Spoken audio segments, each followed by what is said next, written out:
Hello friends, जैसा कि हम लोगों ने पार्ट 1 और 2 में जाना था कि संविधान क्या है, संविधान को बनने में कितना समय लगता है, और पार्ट 2 में हमने जाना था संविधान के कितने भाग हैं।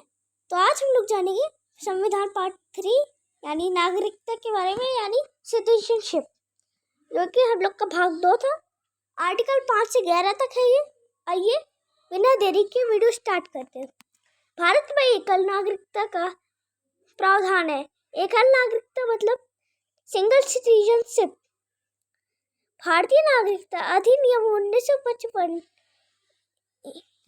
ईसाब्दी के अनुसार निम्न में से किसी एक आधार पर नागरिकता प्राप्त की जा सकती है। जन्म से प्रत्येक व्यक्ति जिसका जन्म संविधान लागू होने के अर्थात 26 जनवरी ईसाब्दी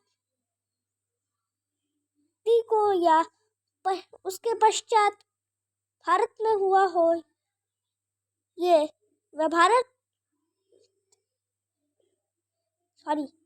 वह जन्म से भारत का नागरिक होगा। वंश परंपरा द्वारा नागरिकता।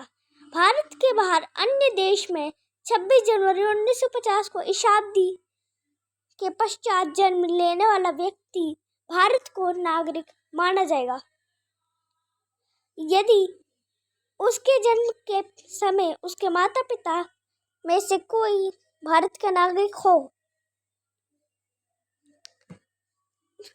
तो फ्रेंड्स, अभी मैं आपको एक शॉर्ट नोट बताता हूँ।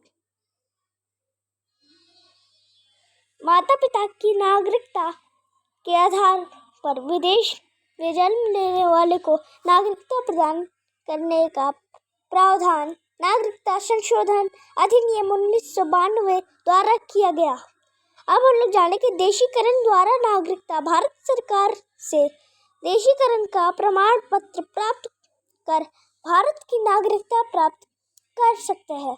पंजीकरण द्वारा नागरिकता। इधर जो मैं रूल्स बताऊंगा, निम्नलिखित वर्गों में आने वाले लोग पंजीकरण के द्वारा नागरिकता प्राप्त कर सकते हैं। पहला नियम, यह व्यक्ति जो पंजीकरण प्रार्थना पत्र देने की तिथि से 6 माह पूर्व से भारत में रह रहे हैं। वे जो अविभाज्य भारत से बाहर किसी देश में निवास कर रहे हो। स्त्रियां जो भारतीयों से विवाह कर चुकी है या भविष्य में करने वाली है, वो पंजीकरण द्वारा नागरिकता होगी। भारतीय नागरिकों के नाबालिग बच्चे, यानी नागरिकों के नाबालिग बच्चे। राष्ट्रमंडलीय देशों के नागरिक जो भारत में रहते हो आवेदन पत्र देकर भारत की नागरिकता प्राप्त कर सकते हैं। भारतीय नागरिकता संशोधन अधिनियम 1986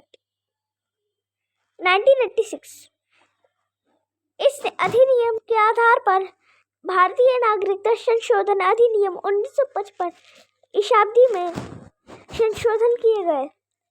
अब भारत में जन्म लेने वाले केवल उस व्यक्ति को ही नागरिकता प्रदान की जाएगी जिसके माता पिता में से एक भारत का नागरिक हो।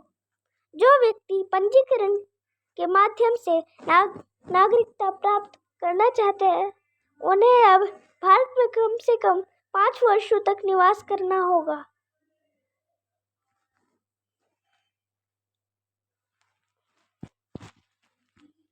देशीकरण द्वारा नागरिकता तभी प्रदान की जाएगी जब संबंधित व्यक्ति कम से कम 10 वर्षों से भारत में रह चुका हो।